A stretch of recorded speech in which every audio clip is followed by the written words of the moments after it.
Bueno, buenas tardes para todos. En nombre del Centro Colombo Americano, del equipo cultural de Rosabel, de Angélica y Margarita, les damos las gracias muy especial a todos ustedes por este compromiso, apoyo y puntual asistencia en este ciclo de conversatorios Contemos nuestra historia 2023. Un agradecimiento muy grande para Armando por todas sus enseñanzas, a sus contertulios, invitados y a todas las personas que enriquecieron estas conversaciones con sus interesantes comentarios. Agradecimiento especial también a la Academia de Historia, que es un gran apoyo institucional. Y bueno, creo que ya podemos empezar con el corto video y gracias, de verdad, muchas gracias.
Struggling to breathe, and I didn't even know where to go or what to do.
Buenas tardes, sean todos bienvenidos a este 10º encuentro del ciclo de conversatorios titulado Las Administraciones de Colombia 1819-1909.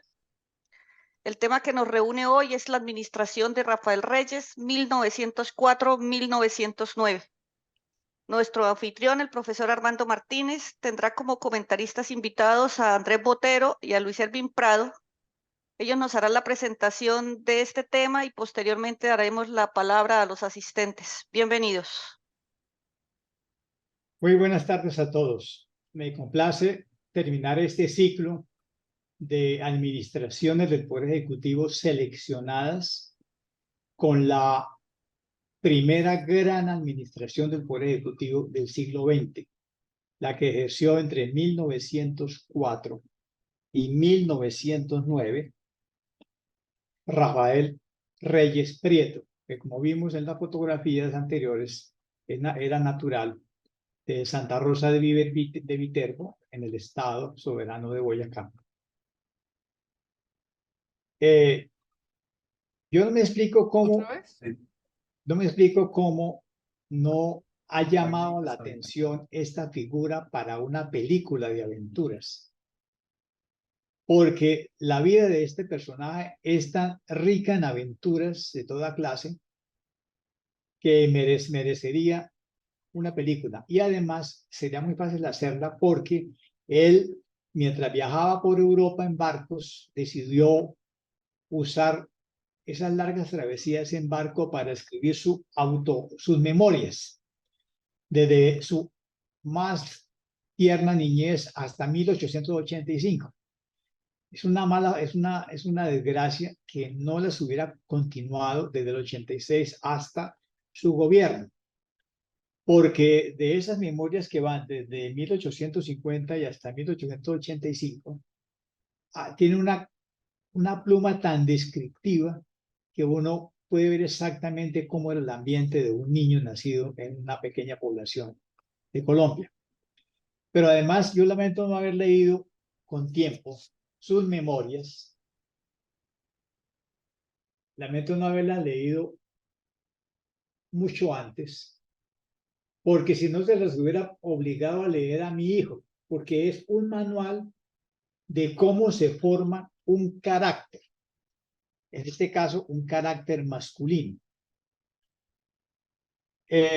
Básicamente puedo decirles que Rafael Reyes es lo que los norteamericanos llaman un hombre hecho a sí mismo, puesto que quedó huérfano muy temprano de padre y solamente tuvo el ejemplo de una madre muy fuerte que les enseñó muy temprano a trabajar, a ahorrar, a rezar y a portarse muy bien a todos los hermanitos Reyes. Y él cuenta en estas memorias cómo se formó el carácter a sí mismo mediante ejercicios de disciplina y de voluntad. Por ejemplo, todos los días de su vida se levantó a las 4 de la mañana. Y como se acostaba entre 11 y 12, él prácticamente no dormía sino 4 horas. Con lo que es un caso excepcional de gente que necesite tan poco sueño. A las 4 estaba en pie toda la vida. Y además tenía una religión del trabajo y el ahorro y del esfuerzo. Él nos cuenta en sus memorias varios ejemplos de cómo se formó el carácter. Por ejemplo, en esos pueblos, como todavía yo alcancé a conocer en Santander, como no había luz en las noches, los abuelos le contaban a los nietos y a los niños historias de brujas y espantos. Y todos los niños se iban temblando a la cama, pensando que iba a aparecer un espanto o una bruja. Pues a él le pasó esto. Y entonces los hermanos se burlaban de él en la mesa porque decían que le tenía miedo a los espantos. Hasta que un día les dijo, bueno, ¿ustedes creen que yo les tengo miedo a los espantos? Pues sí, pero me lo voy a curar de una manera radical. Hoy enterraron a un señor Barrera en la iglesia y allá está en un cajón en el centro de la iglesia entre 4 cirios y le pusieron un hábito de San Francisco con el cordón. Pues esta noche, a la medianoche, yo me voy a entrar a la iglesia por una ventana. Voy a ir hasta el cajón y le voy a ver la cara al muerto y con una navaja le voy a cortar un pedazo del cordón de San Francisco y se lo voy a traer al desayuno para que vean de qué soy capaz, porque yo fui hecho para vencer el miedo. Los hermanos se burlaron de él, pero él lo cumplió exactamente. A las 12 se metió por una ventanita a la iglesia, se fue hasta el cajón, tenía el muerto los ojos abiertos, sacó la navaja, le cortó el pedazo de cordón y en ese momento sintió un ruido muy grande en la iglesia, que era una lechuza que estaba dentro de la iglesia y empezó a volar. Al día siguiente les tiró el cordón de San Francisco a los hermanos, las tías empezaron a llorar del espanto y los hermanos jamás se volvieron a meter con él. Este es un ejemplo de cómo se forma el carácter. Es la característica de Rafael Reyes. Y normalmente cuando él sentía miedo, hacía todo lo que podía para quitarse a sí mismo el miedo. Este es unas memorias ejemplares para formar varones. Cómo uno depende de sí mismo, de su tenacidad, de su disciplina, de su voluntad y cómo vencer todos los miedos.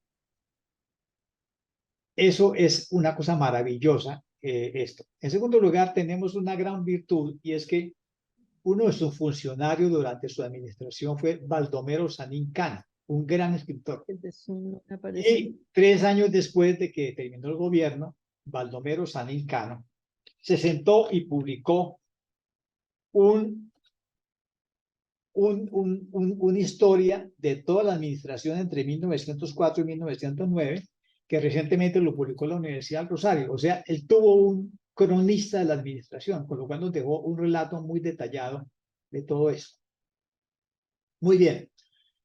Siendo muy joven, él le dijo a la mamá que no podía seguir ahí maqueteando, porque el pueblo no le daba muchas oportunidades de salir adelante. Y él tenía que ganar plata para toda la familia. Y se fue a Popayán, porque el hermano mayor estaba haciendo negocio en Popayán. Y en Popayán, siendo un jovencito, dio la segunda muestra de valor. Él se puso a trabajar como ayudante en una tienda de importación de mercancías de Europa y los Estados Unidos. Y le dijeron que ese era el único importador directo que estaba por allá. Y él preguntó, ¿cómo? ¿Pero por qué nadie más importa? Ah, pues porque a la gente le da miedo ir a los Estados Unidos. Sencillamente por eso. Entonces él tiene el monopolio del comercio internacional.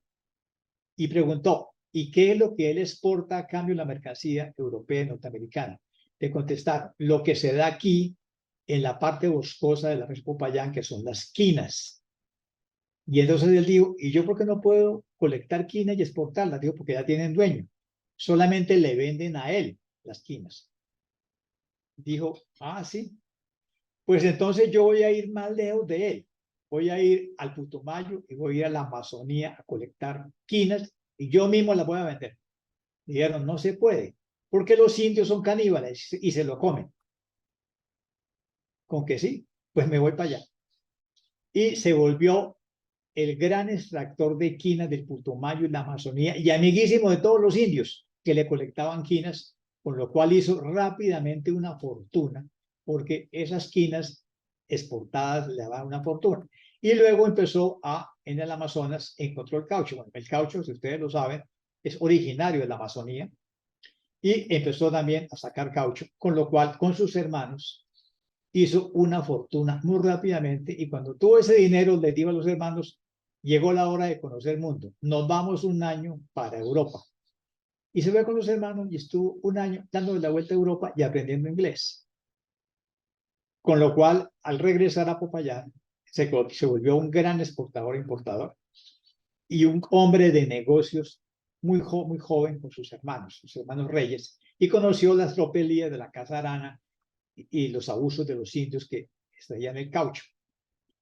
Muy bien, cuando había guerras civiles pedía dinero, se puso a abrir caminos, fue un hombre muy emprendedor. Pero una vez estando en Panamá de regreso de uno de sus viajes, se encontró con un norteamericano que le dijo, oiga muchacho, usted está perdiendo el tiempo en ese país, que no dejan trabajar, no hay caminos, hay guerras civiles, lo roban. Usted con esa habilidad que tiene y ese emprendimiento y esa esa fortaleza física, porque usted es capaz de meterse jornadas de 16 horas y duerme 4 horas y sigue al día siguiente con esa fortaleza física. Usted está perdiendo el tiempo en ese país. Yo le aconsejo que se vaya a Argentina. Argentina es el país de los hombres con voluntad, con fortaleza física, ahí donde se está haciendo el dinero en este momento. Era el año de 1885. Y él, que ya se había casado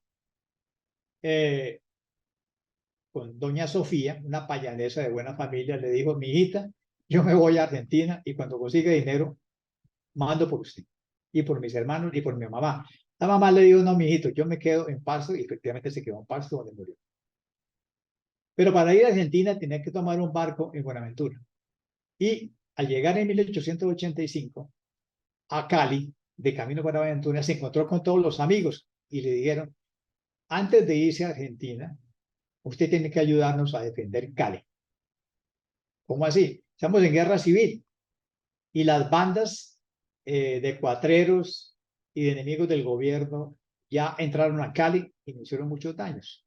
Usted, que tiene mucha fortaleza, que sabe manejar armas, tiene que quedar con nosotros a defender Cali. Y él dijo: listo, yo me quedo con ustedes y defiendo Cali contra los enemigos del gobierno. Eso fue una absoluta casualidad, porque donde no hubiera guerra civil, él estaría en Argentina y no tendríamos ni idea de quién era él. Pero se quedó a defender Cali y lo defendió perfectamente. Y luego el gobierno le dijo: bueno, pues ya que usted demostró que es hábil para defender Cali, ahora váyase a retomar Panamá, que está en manos de los rebeldes. Tomó el barco Buenaventura, fue a Panamá, fue a Cartagena, reconquistó todo, y entonces el presidente Rafael Núñez le inventó el mejor apodo que lo describe a él. Dijo: Reyes es el hombre de la situación. ¿Qué quería decir con eso?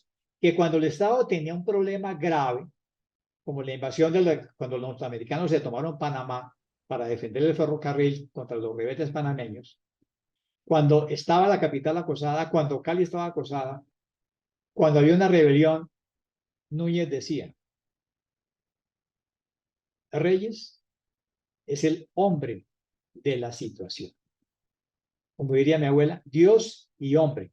Este era el hombre de la situación. Muy bien. Se metió entonces a militar, sin serlo. Y cuando se levantaron unos rebeldes en Pamplona y en Cúcuta, encabezados por santanderianos muy ilustres, él dijo: yo derroto a esos rebeldes y se los traigo de las mechas. Porque él, con la capacidad física, hacía algo que nadie hacía, que eran jornadas de camino a gran velocidad y por mucho tiempo. Entonces los rebeldes, si vinieron de Cúcuta hacia Bogotá, y no podían imaginarse que Reyes los iba a alcanzar. Y Reyes los pasó y los esperó en un municipio que se llama Enciso, en la provincia de García Rovira. Cuando le contaron a los dos generales, pues, que eran de la Concepción, uno de ellos muy famoso,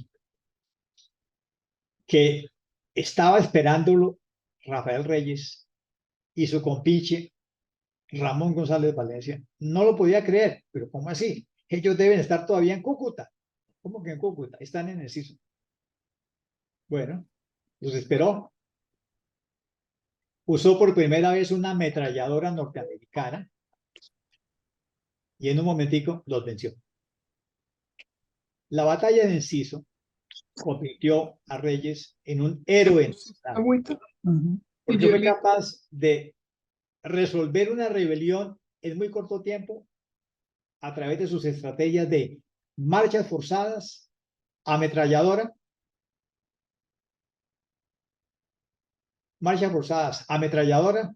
y decisión. De esta batalla de Enciso nace su prestigio nacional. Muy bien, él luego se fue a Europa a hablar inglés perfectamente. Cuando vino la guerra del 2010, él dijo, no me molesten, yo estoy en Europa, síguense matando. Pero cuando se perdió Panamá en 1903, él dijo, estas desgracias de que perdamos Panamá se le debe, en primer lugar, a ese par de partidos miserables. En segundo lugar, a un Congreso que no fue capaz de aprobar el tratado que permitía abrir el canal. Es decir, es la clase política de los dos partidos los que nos tienen jodidos. Por haber no firmado ese tratado por la pugna entre dos grupos conservadores. Es decir, esto hay que resolverlo. Y esto hay que resolverlo contra los dos partidos. Y entonces viene en 1903 y se lanza a la presidencia. Y obviamente, por ser el hombre de la situación en el peor momento, 3 años de guerra civil, separación de Panamá, no había peor momento. El ejército nacional disuelto, el fisco agotado, o sea, era lo que se llamaba un estado fallido.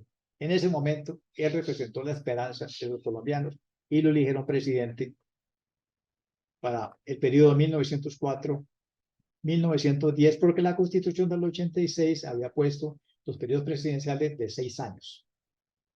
Muy bien. Él empieza a gobernar en 1904 y tenemos el discurso de posesión en donde él diagnostica el problema del país y como hombre de la situación da los remedios que va a hacer. Él dice, señores, el cuadro del país es verdaderamente pavoroso. Estamos en un momento de abatimiento y postración, como nunca lo habíamos tenido.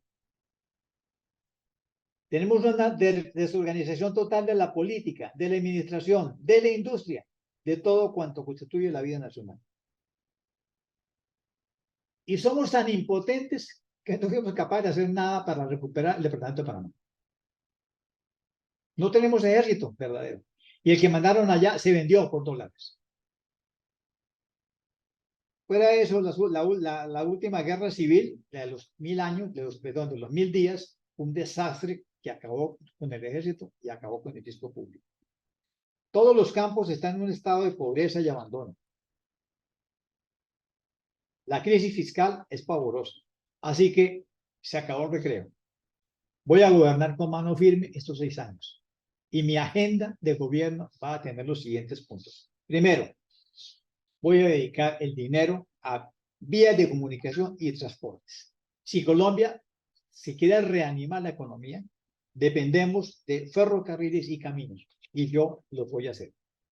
Segundo, voy a proteger a los cafeteros, porque el café ha demostrado que es el músculo económico del país, de la administración Núñez.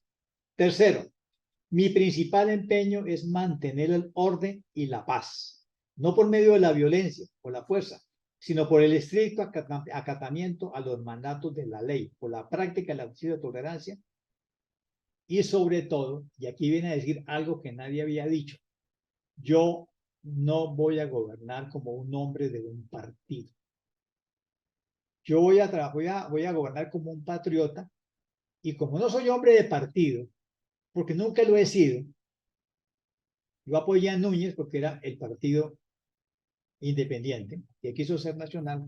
Entonces, voy a gobernar con los mejores del Partido Liberal y los mejores del Partido Conservador. Es decir, propuso tempranamente lo que luego se va a llamar un Frente Nacional. A mí no me importa si sea liberal o conservador, me importa que sea el mejor hombre para cada una de las carteras. Y eso lo va a hacer. Y voy a reorganizar la instrucción pública.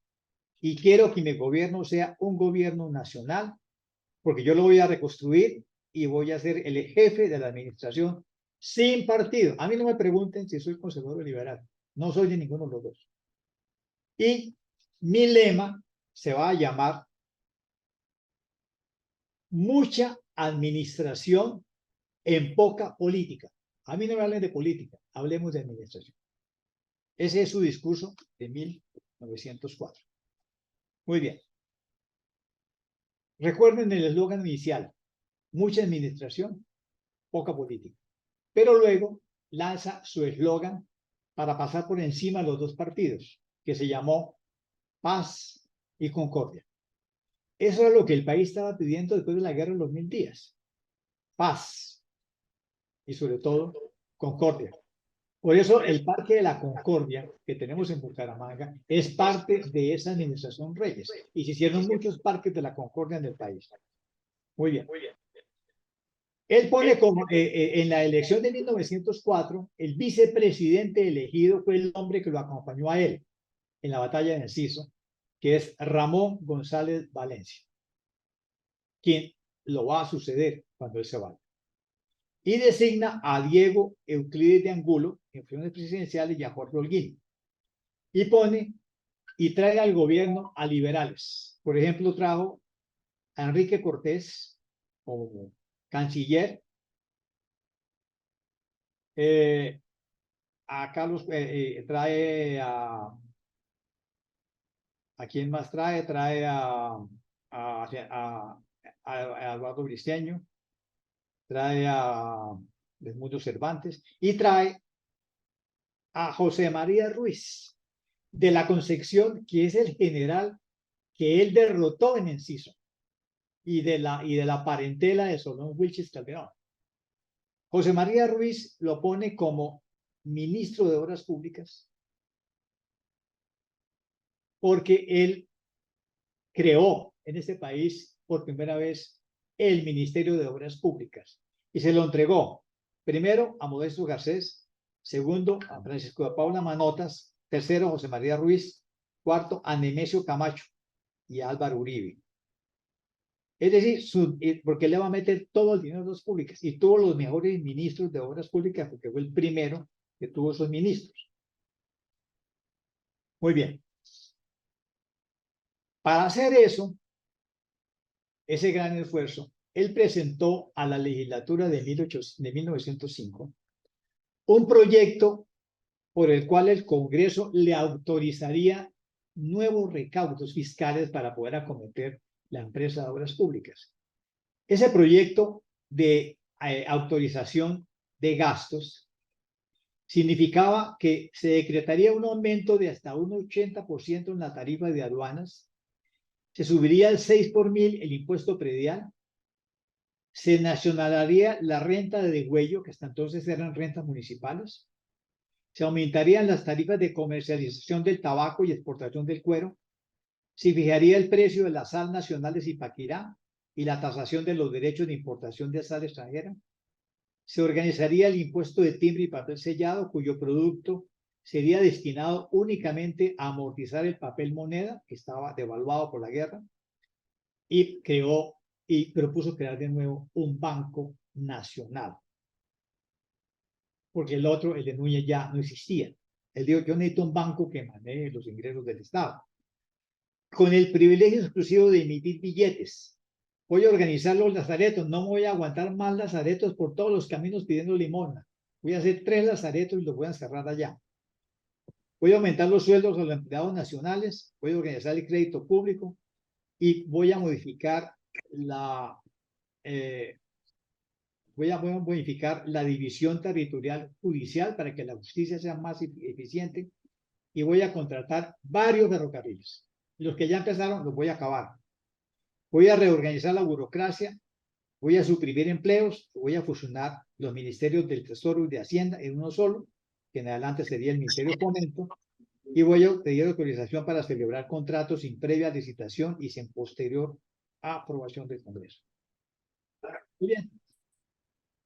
Este paquete de autorizaciones se los pidió la legislatura de 1905. Y la legislatura dijo: no le aprobamos nada. Y para no aprobarle nada, simplemente no iban a las sesiones. Se terminaron las sesiones ordinarias y no fueron. Entonces él convocó a sesiones extraordinarias del Congreso para que la bancada, que estaba de acuerdo con la necesidad de fortalecer un Estado en desgracia, lograra conseguir la aprobación de esta autorización al presidente. para hacer estas medidas fiscales drásticas. En las sesiones extraordinarias no fueron. Así que no se hizo nada porque nunca hubo quórum. Bueno,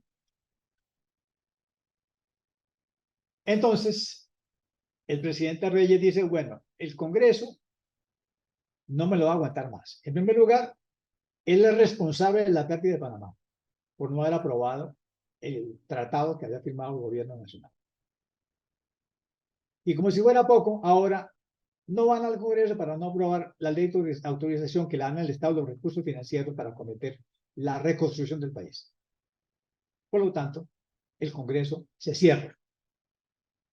Y lo cerró. Pero entonces dijo, como no puedo trabajar con los políticos, voy a trabajar con la gente que decide las cosas en este país. Y creó una Asamblea Nacional Legislativa y Constituyente para gobernar mediante actos legislativos. Pero para que no le digan que era un gobierno de partido, cada departamento enviaría a esta Asamblea Nacional 3 diputados, de los cuales 2 deberían ser conservadores y 1 liberal.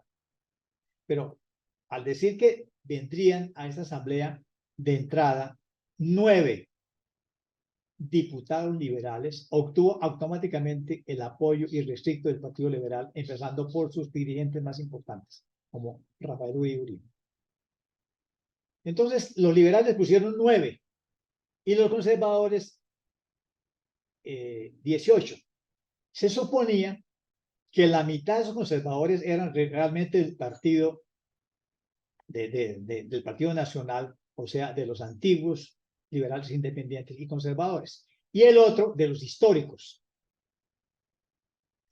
Muy bien, solamente les voy a dar los nombres de las personas más importantes de los que quedaron en la asamblea.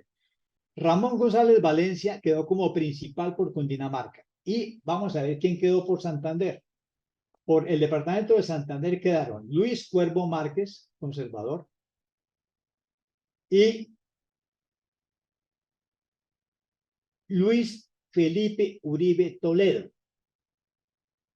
Y por el Partido Liberal, nada más y nada menos que Benjamín Herrera, el caudillo nacional del Partido Liberal. Pero el suplente de Luis Felipe Uribe Toledo es nada más y nada menos que Francisco Sorzano González, el abuelo de Gustavo Sorzano, que va a tener una participación política muy importante en el futuro bajo Reyes, como primer gobernador del departamento de Cúcuta y como embajador de Colombia en Bolivia.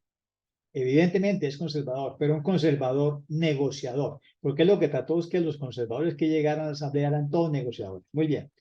Entonces él va a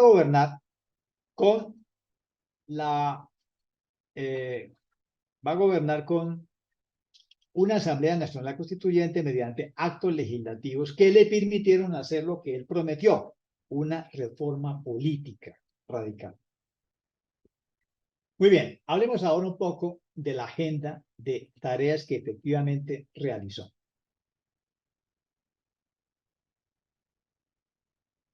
Primero, creación de lo que se llamó el Banco Central. Los banqueros privados se opusieron y él dijo, no me importa que se opongan. Se crea el Banco Central y todo el dinero del Estado y toda la nueva recaudación lo hace el Banco Central. Y el único que puede emitir papel moneda es el Banco Central. Y lo creó. Segundo, adjudicó la administración de las minas de Muso a otra compañía que le garantizaba un mínimo de ingresos por la venta internacional de esmeraldas. Reorganizó totalmente las rentas. Y él dijo, yo necesito 2 cuerpos asesores de primera línea. Primero, todos los gobernadores tienen que venir a un consejo asesor y me van a decir cómo voy a manejar los 9 departamentos. Porque los voy a dividir para que sean más eficientes la administración. Y los voy a dividir en 3, cada uno. Voy a mantener el departamento de Nariño, pero voy a seguir dividiendo el cauce. Y y los gobernadores cogobernaron con él. Pero además dijo, yo voy a, como se trata de un impulso al fomento y al progreso, yo necesito tener de asesores a los que saben de negocios, es decir, a los grandes cacaos del país, encabezado por don Pepe Sierra y con todos los grandes cafeteros de Manizales. Entonces él gobernó con los empresarios organizados, encabezados por Pepe Sierra, y por los cafeteros de Manizales, que eran los más ricos del país, y con los gobernadores. Y por eso pudo hacer las grandes reformas administrativas. En 1908, ya el país había sido dividido en 26 departamentos, el Distrito Capital de Bogotá y la Intendencia de La Guajira, el territorio de Meta. Muy bien, el departamento de Santander fue dividido en el departamento de Bucaramanga, capital Bucaramanga, el departamento de Cúcuta, capital Cúcuta, y el departamento de San Gil, que también se llamó departamento de Galán, capital San Gil. Y el primer gobernador del departamento de Cúcuta fue el ya mencionado Francisco Solzano González, en 1909. Y el distrito capital. Ahora, ¿qué pretendía él con esta subdivisión? De pasar de 10 departamentos, incluyendo el departamento de Nariño, a más del doble de los departamentos. Debilitar las antiguas oligarquías departamentales. Y tener gobernadores con menos territorio y mayor control. Ahora, eso significó que en la reunión con los gobernadores tuviera que negociar permanentemente. O sea, Antioquia, a Chocó le quito tal cosa y le doy tal otra cosa. Antioquia le doy Urabá y le quito tal cosa. O sea, fue una negociación total. Y por eso todo se sintió como una desorganización total porque los nuevos departamentos aparecieron con territorios que no tenían y perdieron unos que tenían. Por eso lo que va a hacer Ramón González Valencia cuando él se va es volver al antiguo orden de los 10 departamentos. Muy bien. Y empezó a estimular la producción de café, porque él sabía que eso era el origen de los mayores ingresos y se metió al proyecto ferroviario en serio. Ahora, efectivamente él creó 3 lazaretos: Agua de Dios, Contratación y Caño del Oro. Y quedaron fuera de circulación todos los leprosos.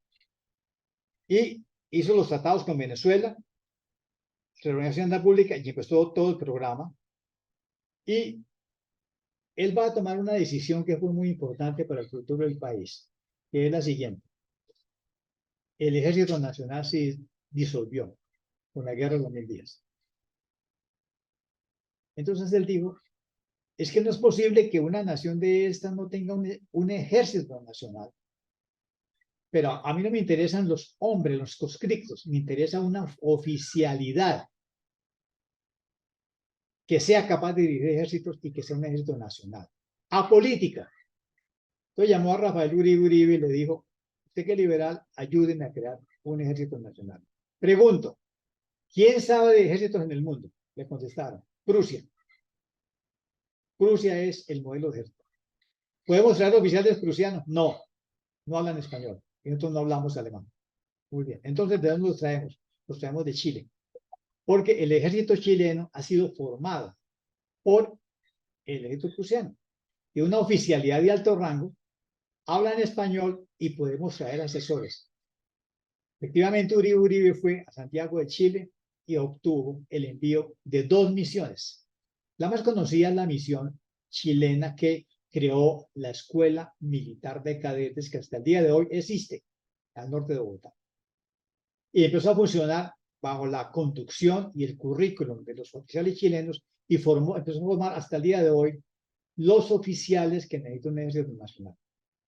Pero también trajo un almirante, el almirante Amundsen, para que creara de nuevo la Marina colombiana. Como no tenían barcos, lo que hizo Amundsen fue enviar a los jóvenes cadetes a a dos marinas, la chilena y la española. Y yo sé cuál fue las aventuras que corrieron los colombianos que se fueron a España, porque en España los montaron en un barco español y se los llevaron a Marruecos. Y prestaron el servicio naval en Marruecos y aprendieron muchísimas cosas. Especialmente un oficial de apellido Nieto. Muy bien. Al gobierno Reyes le debemos entonces la reorganización de la Hacienda Nacional, una subdivisión muy drástica del territorio nacional, la creación del Ejército Nacional y la creación del Ministerio de Obras Públicas que hizo el país durante el siglo XX.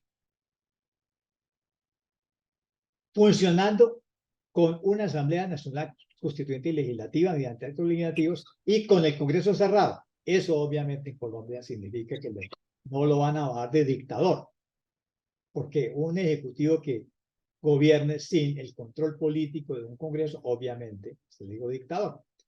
Efectivamente, como es un dictador, intentaron matarlo. Ese intento de asesinato fue muy interesante, porque demuestra la formación de este hombre. Todos los días salía en un carro hacia Usaquén, se bajaba en Usaquén y hacía ejercicio, volvía en el carro y seguía trabajando hasta las 12 de la noche. Ese día salió con la hija, con Sofía, la hija. Él se dio cuenta que 3 hombres lo venían siguiendo a caballo. Así que cuando se dio cuenta, le dijo al cochero, devolvámonos. Y él solamente llevaba un hombre armado a caballo de escolta. Cuando efectivamente empezaron a disparar los 3 hombres a caballo, él le dijo al cochero, atropéllelos. Y al escolta le dijo, empieza a disparar. Y la hija salió por la ventana a gritarles cobardes. Bueno, le hicieron 12 tiros y salieron ilesos el presidente y la hija. Fueron juzgados y fueron fusilados. Fueron los últimos fusilados en este país cuando todavía existía la pena de muerte. Pero él se dio cuenta que había mucha animadversión atizada por el Partido Conservador. Los liberales no, porque estaban con él, apoyándolo en todo. Entonces él dijo, la oposición es muy grave, y los entiendo, porque yo no tengo Congreso abierto. Entonces él prometió que haría elecciones para el Congreso en 1909 y que restauraría el funcionamiento normal de los cámaras. Muy bien. Pero realmente lo que lo perdió a él políticamente fue su espíritu pragmático respecto de las relaciones internacionales. Me explico. La separación del Departamento de Panamá y la venta del cuerpo de ejército que fue enviado bajo un oficial Huertas, que se vendió por $, fue un golpe muy profundo y amargo en el alma de los colombianos. Todos los testigos hablaban del profundo dolor de los colombianos por haber perdido la joya de la corona, el Departamento de Panamá, con el Canal de Panamá que los norteamericanos hicieron finalmente. El resentimiento contra los Estados Unidos y contra Panamá era muy profundo.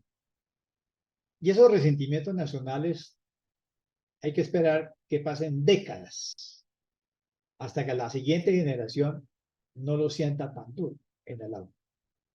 Pero Reyes no tenía paciencia y dijo, muchachos, nuestro principal comprador de café son los Estados Unidos. Nuestra principal exportadora viene de Estados Unidos. Tenemos que arreglar el problema con los Estados Unidos. Y lo tenemos que arreglar con Panamá. Eso lo hace un comerciante pragmático. Pero subestimó el dolor en el alma de los colombianos. Así que sus comisionados negociaron un tratado con los Estados Unidos en el que solamente le daban a Colombia facilidades para el tránsito del Panamá, para uso de puertos y para el comercio. O sea, unos privilegios para Colombia. Pero negoció paralelamente un tratado con Panamá en el que simplemente reconocía la separación y llamaba a fijar unos límites territoriales. Eso era lo que había que hacer y eso fue lo que se hizo. Pero en 1908 era demasiado temprano. Y él sobreestimó la capacidad de reacción y, por supuesto, a sus enemigos políticos que encontraron la oportunidad para fustigarlo. Y efectivamente la oposición se enconó en el Partido Conservador, en mucha gente, y él dijo, bueno, pues esto ya está muy grave. El cambio constitucional le permitía gobernar más allá de 1910 por 10 años. Entonces, inventó un viaje. Él inventó muchos viajes a la costa. Inventó un viaje nuevo a la costa. Se fue a la costa y al llegar a la costa tomó un barco y se fue para Alemania. Ahí les dejo su país. Vino un problema grave por la sucesión. ¿Por qué? Porque resulta que la Constitución de 1886 había dicho que en ausencia del presidente gobernaba el vicepresidente. Pero la reforma que se había hecho en el acto legislativo había eliminado la figura del vicepresidente. O sea, Ramón González Valencia había sido elegido en 1904 vicepresidente y le correspondería el derecho. Pero un acto legislativo había eliminado la figura del vicepresidente. Por lo tanto, ¿quién va a gobernar ahora? Entonces, estaba en duda, y entonces asume el poder Hurtado, pero Ramón González Valencia dijo, a mí no me van a quitarme la presidencia, y se hizo acompañar por 2.000 jinetes. Entró a Bogotá con 2.000 jinetes y el otro dijo, renunció. Entonces facilitó, renunció, y ese 2.000 jinetes llevaron a Ramón González Valencia a ser nuestro presidente hasta el 20 de julio de 1910, cuando entrega el poder a lo que resultó. ¿Qué fue lo que resultó de la administración Reyes en términos políticos? Como los dos partidos estaban tan desprestigiados y como Reyes les había dado mucho pago, entonces se despertó un espíritu que se llamó republicano. O sea, los dos partidos tienen que ser responsables y de poner sus odios en favor de la República. Y ese espíritu debe formar un grupo parlamentario republicano, bipartidista. Ese grupo llevó a la presidencia entre 1910 y 1914 a Carlos R. Restrepo, en una experiencia muy corta, pero muy importante del republicanismo que permitió hacer una reforma constitucional muy interesante en 1910, que matizó los problemas graves que tenía la 86, pero desafortunadamente los políticos de los dos partidos durante esa administración se dividieron y volvieron a hablar solamente de gobiernos de partido, que efectivamente van a suceder después de que se va Restrepo. Pero el republicanismo fue la opción que abrió la administración Reyes. En conclusión, las grandes reformas políticas que hizo Reyes, que fue, hemos dicho, unir el Ministerio de Hacienda y Fomento para que quedaran solamente 5 ministerios y luego crear el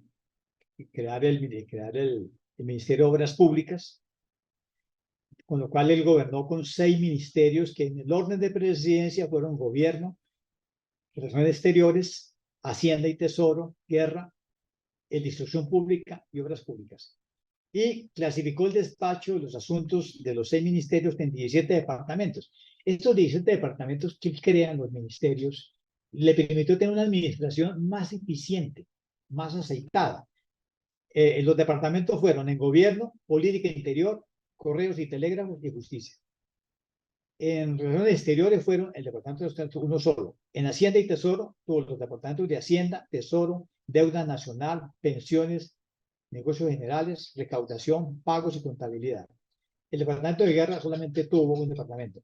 El de Instrucción Pública tuvo el de Instrucción Pública y el de Beneficencia y Recompensas.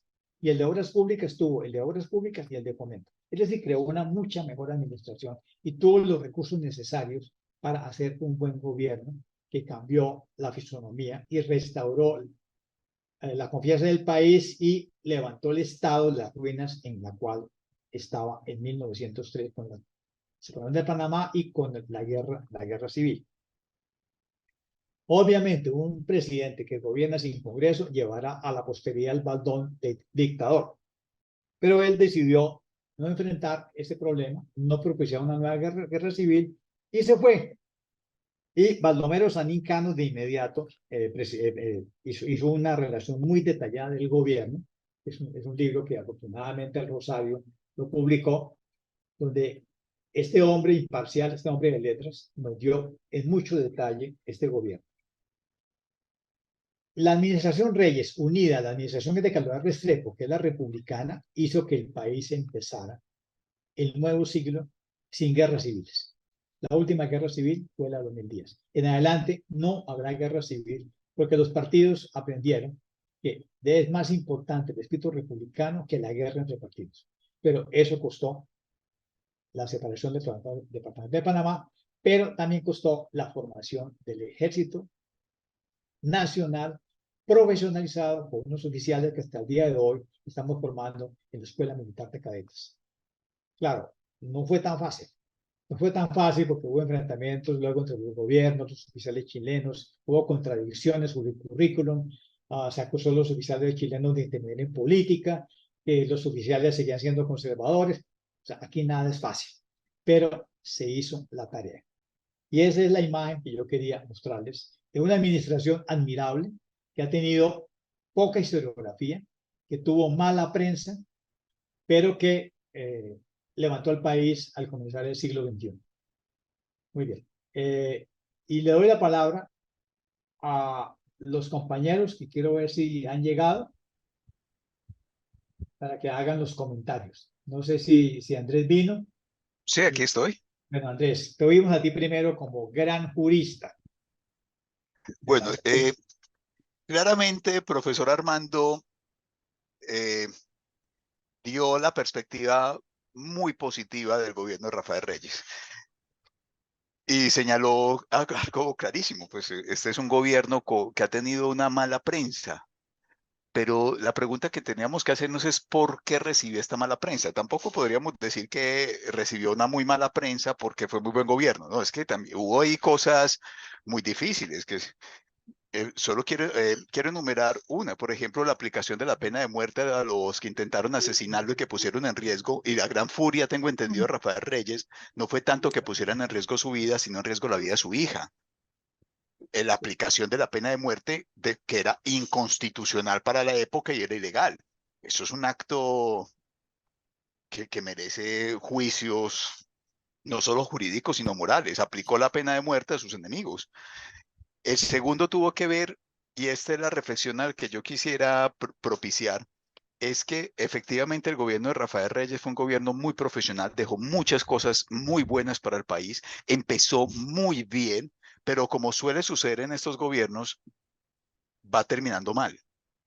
Es decir, si uno compara la energía con la que empezó Rafael Reyes, los cambios que él hizo a muy corto plazo, la esperanza que devolvió al país, en los primeros 3 o 2 años de gobierno fue increíble, pero si vemos sus 2 últimos años de gobierno y lo comparamos, empezamos a ver que ya hay un talante algo dictatorial, autoritario, o sea, también hay mucha literatura en la época que llama la atención sobre este aspecto. Y aquí hay un dilema que ha sucedido en Colombia, pero en otros países, y que yo lo quiero ver como un problema, pero más de filosofía política, y es gobiernos que lo están haciendo muy bien, pero se consideran que solo ellos lo pueden hacer bien y que por eso quieren prolongarse en el poder, incluso en contra de las reglas constitucionales, porque consideran de que nadie lo puede hacer mejor. De eso tenemos muchísimos ejemplos. Podríamos decir, mutatis mutandis, que Rojas Pinilla, los primeros meses del gobierno de Rojas Pinilla fueron tremendos, pero también esta actitud de, bueno, me toca quedarme en el poder, eso es lo que ya empieza a decir, bueno, ¿cuál es el talante democrático de estos gobiernos? No sé si me hago entender con la discusión que quiero plantear, y es que cuando un gobernante lo empieza a hacer muy bien, hay algo que se le despierta dentro muchas veces diciendo solo yo lo puedo hacer y empiezan a considerarse mesías. Yo creo que esto le estaba pasando a Rafael Reyes. Estaba sobrevalorando tanto su capacidad transformadora y su actividad política que empezó a decir tengo que quedarme en el poder. Pero la democracia parte del hecho de que el poder es relevable, que nadie puede quedarse en el poder más de lo previamente establecido. Y Rafael Reyes tenía una vocación de permanencia en el poder tremenda, y eso volvió un gran peligro a Rafael Reyes frente a la política y frente a la reestructuración de la Constitución. Otro factor a tener en cuenta aquí es que a Rafael Reyes le recordaron que él tenía que, o que una de sus funciones básicas era o cambiar la constitución, en ese momento había un debate muy fuerte, o si volvían a la constitución del 86, pero haciendo modificaciones esenciales, o crear una nueva constitución luego de la guerra de los 1000 días, que fue una constitución de concordia. A Rafael Reyes se le plantea esto, pero cuando él empieza a decir, bueno, como yo soy muy bueno, me toca quedarme en el poder porque nadie puede hacerlo mejor que yo, ahí se empezaron a dar cuenta también los partidos políticos el peligro de permitirle a Rafael Reyes una constitución nueva.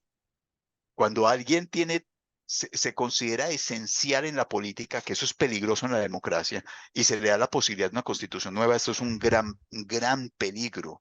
Y ahí es cuando la Unión Republicana empieza a tomar armas en el asunto diciendo, no, entonces mejor volvamos a la constitución del 86, pero le hacemos una reforma. Eh, pero, pero como historiador del derecho, cuando yo veo a Rafael Reyes, sí observo algo que Armando expresó muy bien, y es la de un político muy competente. Pero el otro lado, alguien que se le subió a la cabeza el poder. Esa es mi interpretación de lo que sucedió en el gobierno de Rafael Reyes. Pero reitero, fue muy competente. Andrés, tienes razón. O sea, si él se hubiera limitado a los 6 años que le daba la Carta del 86, perfecto. Pero hizo un acto legislativo para subirlo a 10. Y la oposición no se iba a aguantar 10 años. Era imposible. Por eso se enconó la oposición por el cuento de los 10 años. Y también él mantuvo la ley de prensa, la ley de mordaza de la prensa, que llamaban la ley de los caballos. Eso también exacerbó los ánimos por el control de la prensa. Ah, y otra cosa que exacerba los odios.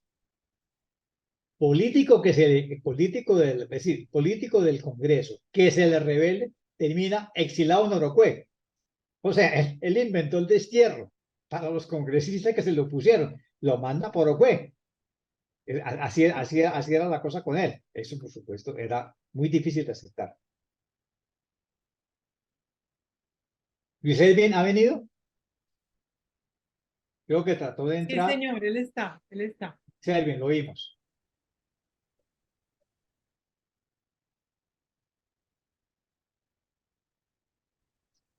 Yo no lo veo. Tal Si vez, quieren, tal hago un vez. comentario mientras tanto, entonces Sí. era, pero para que el auditorio lo reflexione, y es, este ha sido uno de los signos, de las tristes destinos de la política colombiana, o políticos profundamente ineptos, sectarios y beligerantes, y políticos competentes que llegan a crearse los mesías.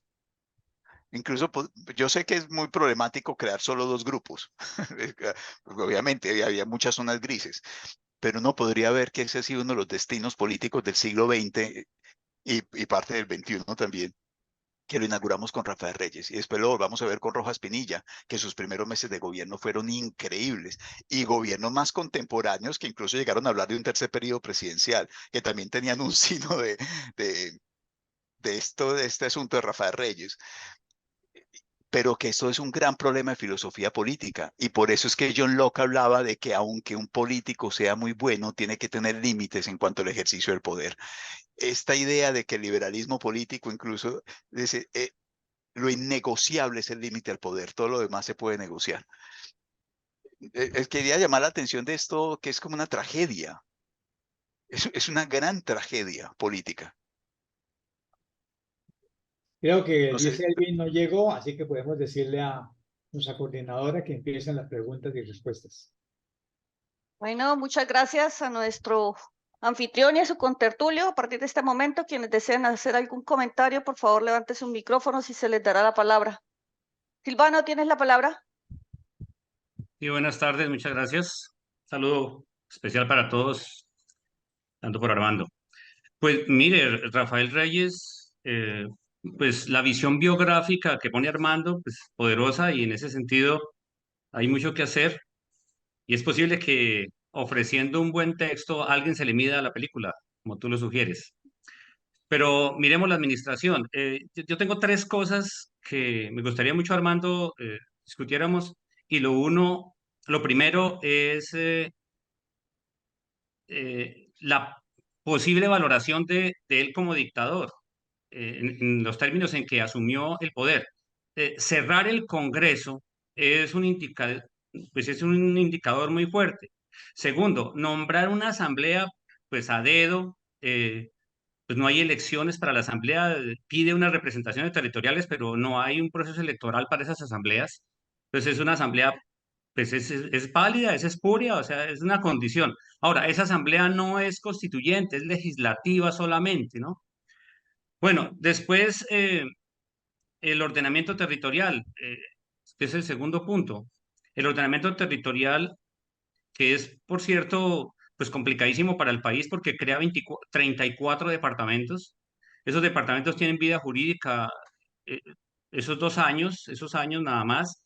Luego, eso se echa para atrás con la llegada de Ramón González Valencia, que también es una llegada al gobierno de facto, porque pues llegue a caballo a tomar el poder, pues es un tema como de gobierno de facto. O sea que el gobierno de o sea, Ramón González Valencia, pues, ¿qué tan legítimo fue? Ahí hay un problema. Ramón González Valencia también tiene que hacer un viso dictatorial y bueno, llama al Congreso, el Congreso ya no vienen todos, ya no es suficiente, ya es un Congreso, pues un Congreso después de cerrado varios años, ¿qué puede volver a hacer en unos meses?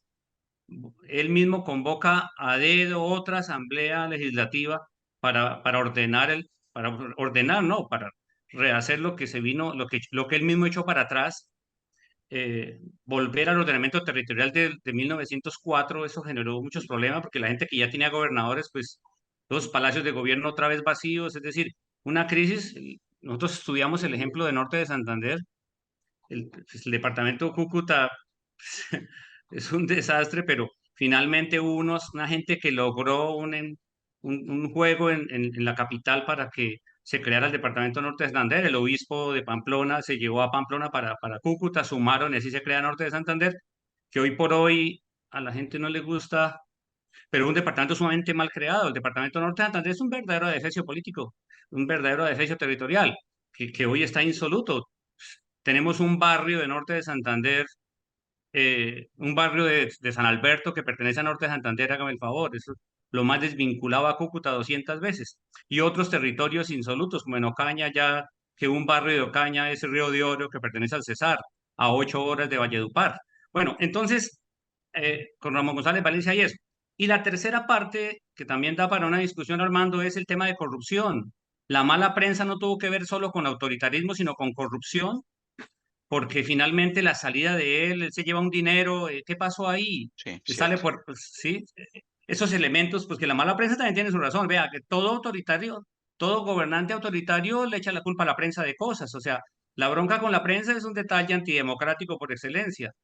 Entonces, ¿qué hay ahí, Armando? Esos son los tres puntos que quisiéramos. Bueno, vamos a dos puntos ahora. Cuando un presidente de una república democrática cierra el Congreso, lo que se llama en América Latina un fujimorazo, obviamente pasa a la dictadura. Un poder ejecutivo no puede gobernar sin cámaras legislativas. O sea, de entrada, desde el punto de vista de la legitimidad, ya es un dictador. Perfecto. Y ahora, muchos se lo aguantaron porque los liberales pudieron entrar al gobierno, pudieron entrar a la Asamblea Legislativa. Y por los beneficios de pacificación y los beneficios de fomento.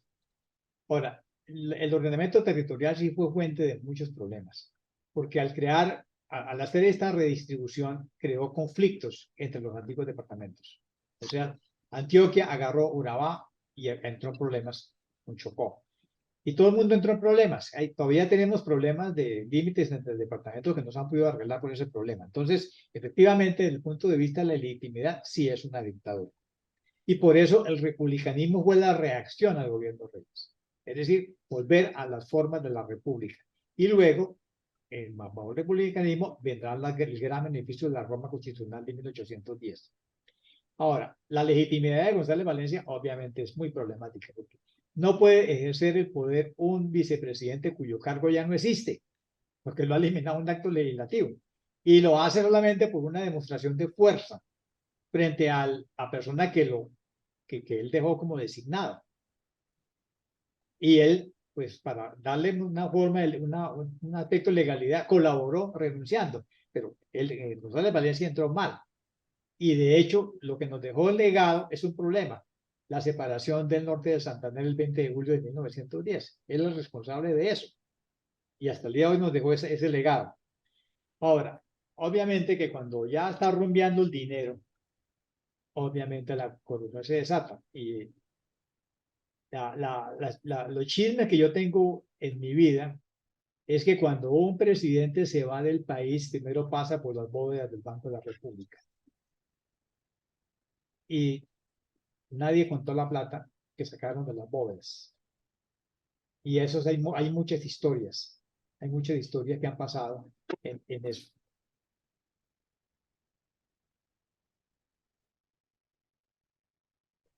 Gracias, profe. Eduardo, ¿tienes la palabra?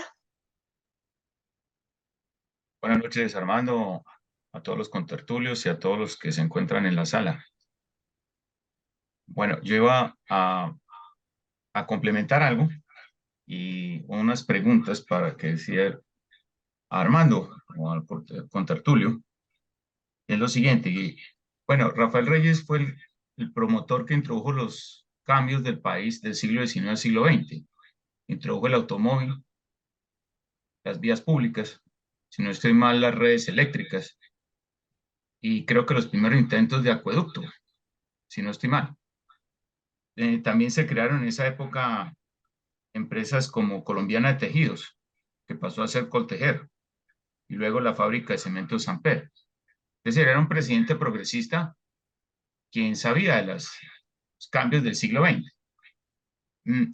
Yo tengo dos preguntas que hacer. Por ejemplo, en el caso de Estados Unidos, hay un presidente que Colombia no lo quiere, pero de Estados Unidos sí, porque fue también progresista, introdujo a Estados Unidos los cambios del siglo XX, Teddy Roosevelt, que fue el que también introdujo los cambios de la época, introdujo la aviación, creó el FBI, combatió los monopolios empresariales, mejoró las condiciones de vida de los obreros de las grandes industrias. Mi pregunta es si Rafael Reyes estuvo inspirado en las políticas de Roosevelt, cuando Roosevelt llegó a ser presidente de Estados Unidos, exceptuando lo que pasó en la separación de Panamá. La segunda, si Rafael Reyes creó una asamblea constituyente legislativa, no se le podrá nombrar dictador, porque hay un órgano legislativo alterno. Entonces, por lo tanto, no concentró los poderes de la República en su persona. Solamente se basó al Ejecutivo, aunque sabemos que también gobernó con decretos leyes. Bien, y la tercera es como él nombró a Rafael Uribe Uribe, si no estoy mal, como ministro de gobierno. Rafael Uribe Uribe siempre abogó por el mejoramiento de las condiciones de los trabajadores, obreros, campesinos, etc. Rafael Reyes también creó decretos, leyes o decretos donde mejoró las condiciones de los trabajadores, impulsó una seguridad social para los trabajadores. Y un complemento que iba a decir que, como se frenó este periodo del quinquenio, como dicen muchos analistas, entonces los grandes cambios del país se frenaron y empezaron ya para la década de los 20, técnicamente durante el gobierno de Pedro Nelo Espina, con la danza de los millones. Muchas gracias. Mira, Rafael Reyes no podía inspirarse en Teodoro Roosevelt, eso es imposible. Pero alguna gente inventó que él se inventó en el gobierno de Porfirio Díaz, porque él vivió en México y conoció el gobierno de Porfirio Díaz. Pero los que han estudiado en profundidad su plan, su programa de gobierno, dicen que es una ficción. Realmente Reyes no se inspira en Porfirio Díaz, sino en su mentor, Rafael Núñez. Realmente su inspiración es Rafael Núñez, a un hombre a quien admiró y que trató de continuar su proyecto de Banco Nacional, la emisión de papel moneda, fortalecimiento del ejército. Realmente la inspiración es Núñez. Ahora, claro, él funciona como una asamblea legislativa, pero no hay que olvidar que no es una asamblea de origen popular, democráticamente elegida, sino a dedo. Por lo tanto, tiene un problema de legitimidad en su origen. Por eso tuvo que prometer que en 1909 habría elecciones para la legislación. Y en la década de 1910 todavía es muy temprano para pensar en legislación laboral. Eso tendrá que venir en los 30 y eso es el asunto del gobierno liberal de Rafael López Pumarejo. Todavía es muy temprano para pensar en una legislación laboral. Ok, gracias, hermano. Gracias. Antonio José, ¿habías levantado la mano? Sí, ¿Tienes la una palabra? pregunta gracias. Una pregunta muy concreta. Cuando uno oye historia, siempre piensa en lo que fue la influencia de otros países, obviamente más desarrollados y mayor influencia sobre los casos nuestros y lo que sucedió a nivel regional.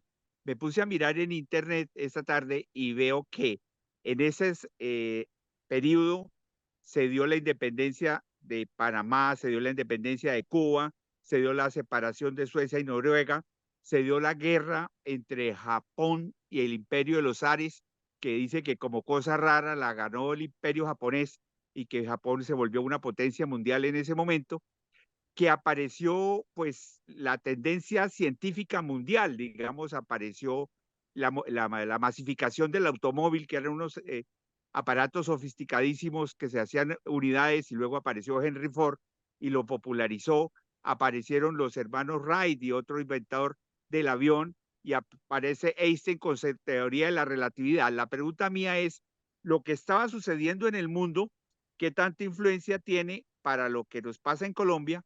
Y en el caso de Bucaramanga, en esos años se construyen los dos viaductos. Llamamos viaducto el puente del comercio para salir por la carrera 15 y darle una ampliación a Bucaramanga enorme, y el puente Camacho en la carrera 19 para abrir el barrio Alarcón. Eso significa que Bucaramanga en ese momento, pues por el coletazo del siglo XIX, de los alemanes y de la culebra picadero y todo, tenía un auge de desarrollo importante. Entonces me gustaría que dentro de ese contexto que habló Armando de los años de Rafael Núñez, que son casi 10, cómo estaba la relación o qué influencia tuvieron a nivel mundial y a nivel de las regiones de Colombia. Gracias. Antonio, o sea, imagínese usted que la legislatura de 1903 hubiera aprobado el tratado con los Estados Unidos para la construcción del canal. Probablemente Panamá sería un departamento de Colombia. Quienes tomaron la decisión de separarse fueron los panameños. Y lo hicieron porque consideraron que la no aprobación del tratado les dejaba sin canal y les dejaba sin posibilidad de desarrollo económico y fomento. Y entonces fue cuando buscaron la persona adecuada para que en Washington buscara el apoyo militar y apoyara su separación, que era la quinta vez que intentaban separarse. Eso no es una novedad, eso no es un invento de los gringos, es un invento de los panameños. Y de los muchos cartageneros que llevaban 50 años trabajando en Panamá, esos eran cartageneros que llegaron y que se establecieron en el comercio. Y dijeron, si nos quitan el canal, no tenemos futuro. Y como no tenemos futuro, nos vamos. Y se fueron. Eso es lo que pensaba Reyes. Reyes decía, es que fue una estupidez que por una pugna interna en el seno del Partido Liberal entre los históricos y y los caristas no hubieran hecho eso, que es lo que forza a Reyes a cerrar el Congreso. O sea, es que no colabora en semejantes problemas tan grandes que tiene el país.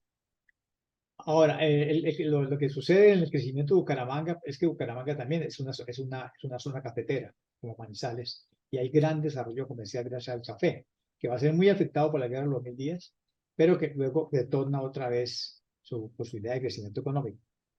Es lo que yo podría contestarle a Antonio José, pero veo que Andrés quiere intervenir. Andrés, habla, por favor. Prende el micrófono. Sí, Ya. ya, ahora sí. Bajo la mano, 2 ideas para complementar el debate con base en las intervenciones que ha hecho el auditorio. La primera, llama la atención que justo se ha hablado de 3 gobernantes en la historia de Colombia del siglo XX y principios del XXI que tienen algo en común, y es Álvaro Uribe, Rojas Pinilla y Rafael Reyes, en lo que tiene que ver con buscar la preservación en el poder.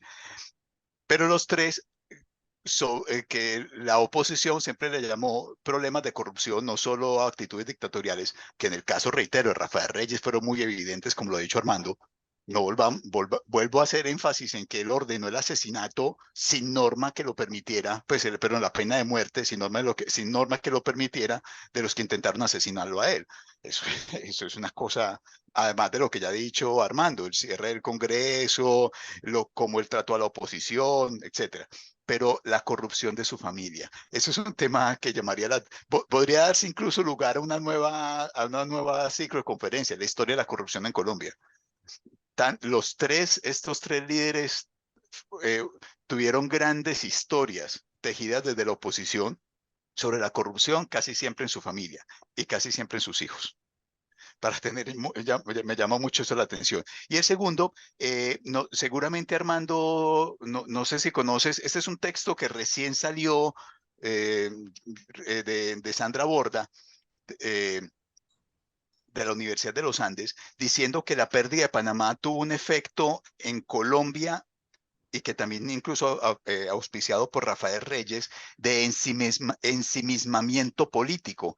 Colombia, con la pérdida del canal de Panamá, decidió dejar de postularse como una potencia suramericana en proyección y se volvió muy parroquial, como una especie también de venganza con Estados Unidos. Es decir, la pérdida de Colombia no solo afectó económica y políticamente el país, dañó la autopercepción de país que teníamos. O sea, los efectos de la pérdida de Panamá fueron tremendos. Y comparto algo que dijo Armando. Primero, si a Panamá se le hubiera dado más atención, que la venía requiriendo incluso desde José Arosemena, este gran jurista tan importante para el derecho comercial colombiano, que decía que desde los años 80 del siglo XX decía, o a Panamá le prestan atención o Panamá terminará yéndose. Y lo dijo 30 años antes. Si hubiéramos prestado más atención a Panamá, que lo estaba requiriendo, mejorando las vías de comunicación marítimas con Panamá, que fue un reclamo continuo de Panamá a lo largo del siglo XIX, y haber tenido una actitud más pragmática, como Armando lo dijo, con Estados Unidos, en las negociaciones luego del fracaso de la expedición francesa que iba a construir el canal de Panamá con permiso colombiano, la historia habría sido muy diferente para Colombia. Esta es una historia de un fracaso político diametral y que todavía estamos sufriendo las consecuencias. Yo tengo 2 comentarios de lo que has dicho que me parece muy importante. Reyes siempre fue percibido como el hombre de las circunstancias, un hombre importante para resolver graves circunstancias nacionales y se actuó. Pero hay otro concepto que es el que pierden los gobernantes, es considerarse el hombre necesario. Y esto viene desde Simón Bolívar. Simón Bolívar es el primero que... Considerarse el Mesías, Armando, el mesianismo. Pero es que lo que escriben en los documentos es el hombre necesario. Cuando alguien se cree el hombre necesario, pierde la cabeza. Ya no es el hombre de las circunstancias. Y la segunda es que yo creo que Reyes y Marcos Fidel Suárez se esforzaron porque el país no entrara en lo que tú llamas el ensimismamiento político. Reyes lo intentó rápidamente. No podemos meternos a mirar el ombligo. Dependemos de Estados Unidos. Y lo trató de hacer rápidamente con 2 tratados que que eran necesarios y que se hicieron más adelante con algunas mejoras, como los 25 millones de dólares de indemnización. Pero Marco Fidel Suárez le pasó lo mismo. Marco Fidel Suárez dijo, es que hay que mirar a la estrella polar. La estrella polar son los Estados Unidos y tenemos que resolver ya con un tratado. Y le costó la presidencia también. Es que Suárez también pagó la presidencia por intentar arreglar el problema de Panamá muy temprano. Es decir, el problema de Panamá se va a arreglar cuando empieza a producir Barrancabermeja petróleo. Porque es cuando el Congreso de los Estados Unidos dice, oiga, eso está lleno de petróleos.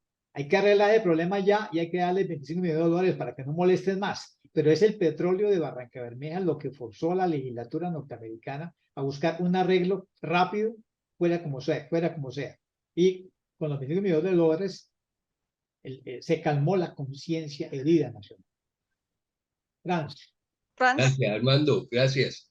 Bueno, definitivamente estábamos hablando de Reyes, pero Panamá retoma el centro porque pues la trascendencia de ese momento hay que verla en un contexto amplio. Ya mencionaron que con el fracaso de la construcción que se le encargó al EPSI, nacen distintas posibilidades técnicas y los colombianos se dividieron. Otro problema muy de moda, la división y la falta de fuerzas, y creo yo un grupo muy ilustrado que el canal interoceánico se podía hacer por Nicaragua y dejaron de ponerle atención al tema de Panamá, pero los panameños seguían muy cerca de la necesidad de algo y los norteamericanos estaban al lado. Entonces, esto es como para ambientar una anécdota que sé que es simpática y nos va a gustar a todos, no por lo bueno, sino por lo negra. Esta es una parte de la historia que tapa el estamento militar, porque pues sabían que Panamá estaba ya lista al levantamiento, entonces enviaron una comisión muy importante desde Bogotá, el general Tovar, de la élite santafereña, se baja por el Magdalena, va con familia, la mujer estaba embarazada, entonces para que tenga su crío en Monpós. Y cuando llega a Panamá, la oficialía colombiana panameña de Panamá los reciben con honores y le hacen una recepción. Y en el gran salón de la recepción entran todos a una reunión de tipo social y obviamente en la guardia del palacio, de la puerta del salón, hay unos militares recibiendo el armamento de todos los invitados a la fiesta porque es social.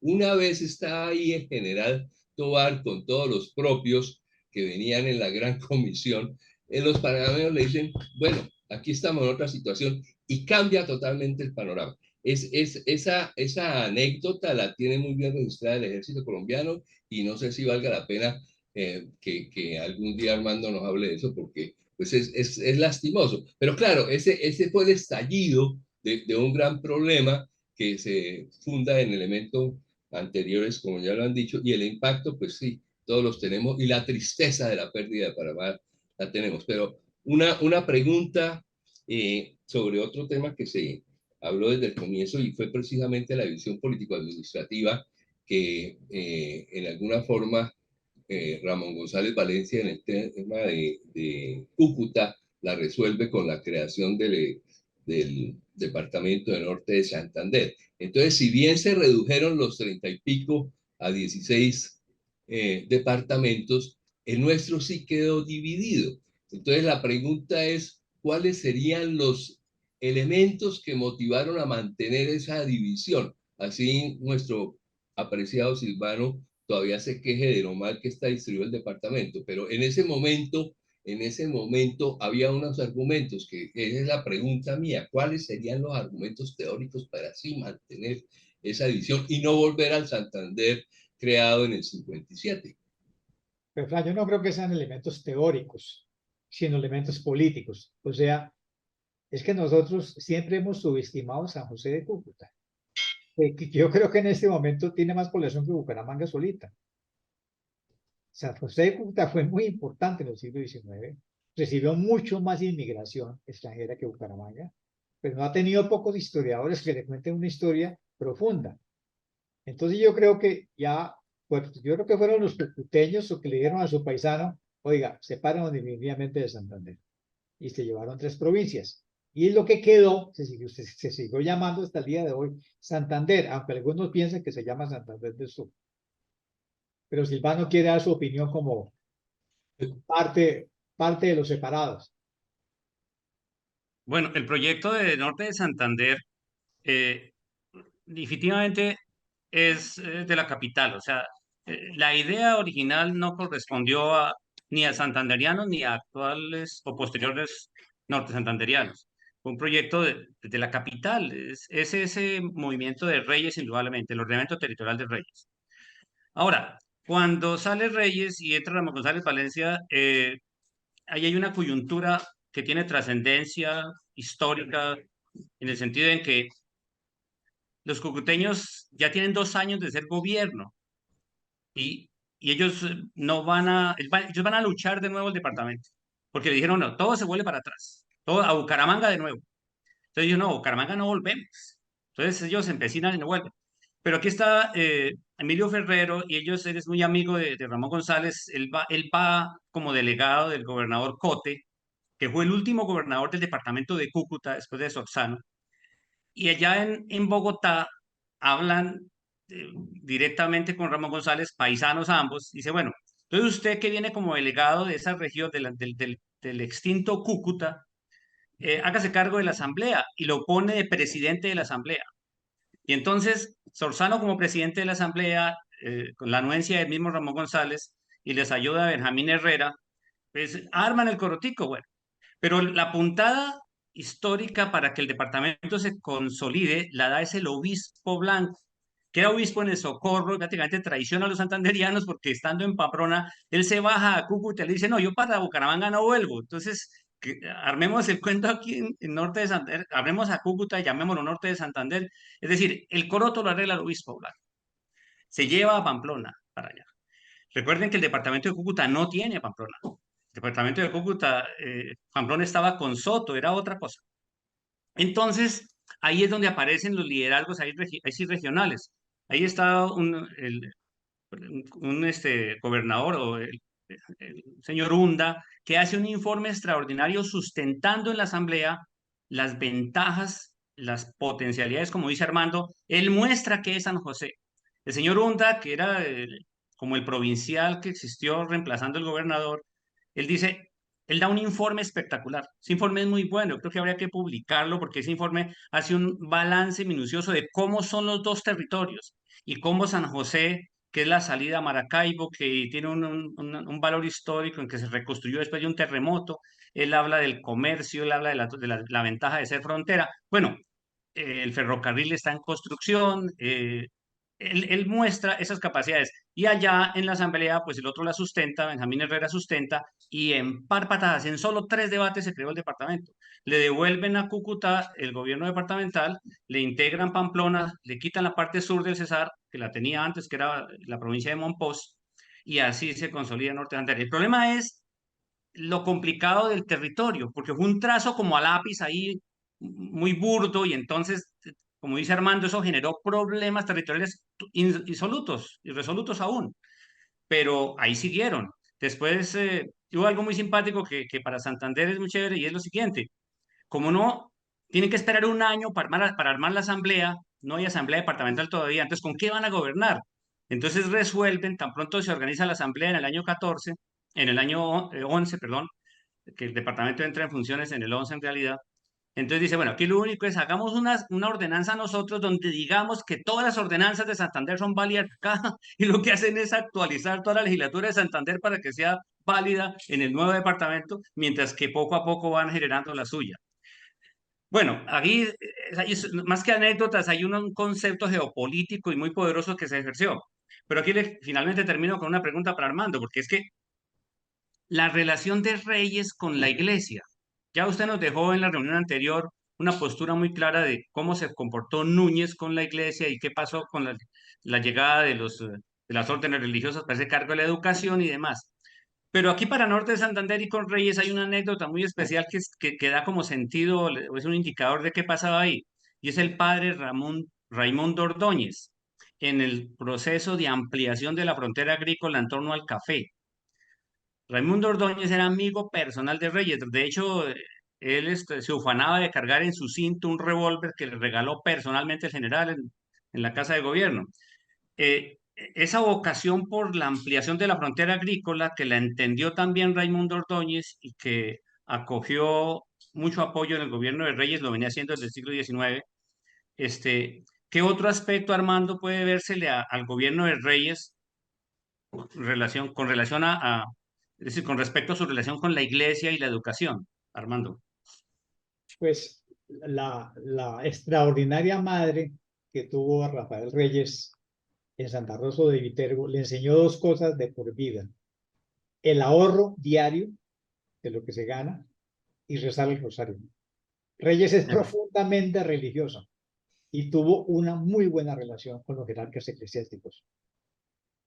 Muy buena relación. La de Núñez fue interesada, la de este fue más de un devoto fiel y la iglesia sabía que contaba con él, pero la ventaja es que él les abrió campo a los liberales. O sea, él quería paz, y la paz se hace con la iglesia en paz y con el partido adverso en paz. Eso lo tenía muy claro Reyes. Reyes fue un hombre de iglesia, sin duda alguna, un hombre de camándula, como lo fue Santander, otro camandulero. Claro. Gracias, profe. Franz, esto no. Eduardo, tienes la palabra. ¿Te le estabas pidiendo? Eduardo.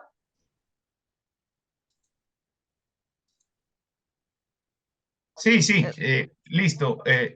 Iba a comentar lo siguiente. Bueno, sí, hablando sobre la separación de Panamá. Claro, pues yo creo que a mí me parece que es que la cuestión es que la dirigencia política tiene, es decir, no tiene la visión de la geopolítica, tiene un claro, no tiene visión sobre geopolítica. Por eso se perdió Panamá.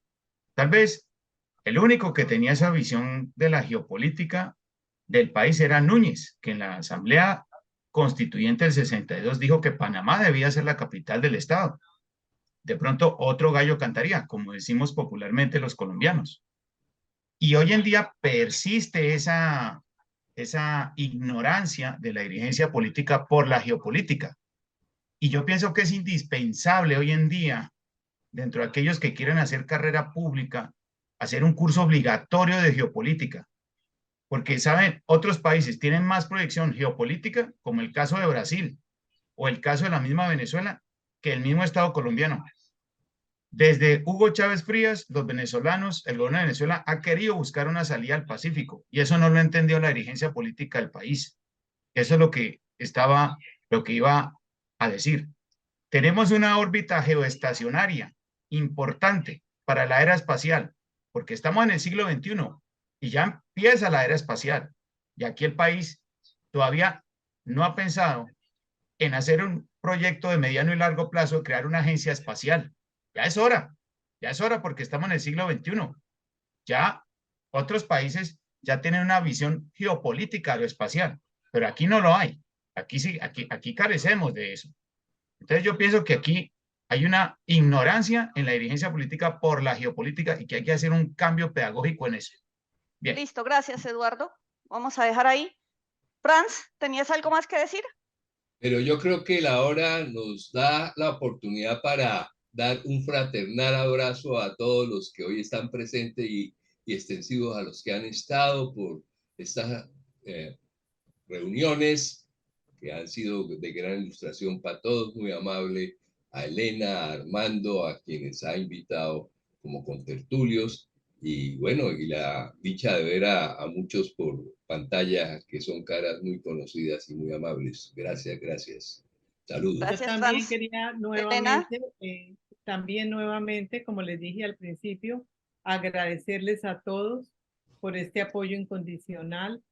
Agradecerle a Armando también, a los contertulios, a Silvano y a todos, a Franz, a todos los que han participado con sus interesantes comentarios. Esto nos hace que podamos seguir adelante con otros temas el año entrante. Vamos a ver qué hacemos y por ahora les deseamos una feliz Navidad, un feliz año en nombre del Colombo Americano, del equipo cultural de la Academia de Historia. Muchas gracias. Muchas gracias. Bueno, vamos a dar por terminado este 10º Muchas encuentro del gracias. ciclo de conversatorios y a dar por finalizado este conversatorio titulado Las Administraciones de Colombia 1819-1909. Damos las gracias a todos los participantes. Muchas gracias. Hasta pronto. Gracias, Albita. Buenas noches a todos. Muchas gracias. Muchas, Luis muchas Gustavo. gracias. Buenas noches para todos. Gracias. Muchas gracias, que estén muy bien. Gracias, muchas Muchas gracias. gracias.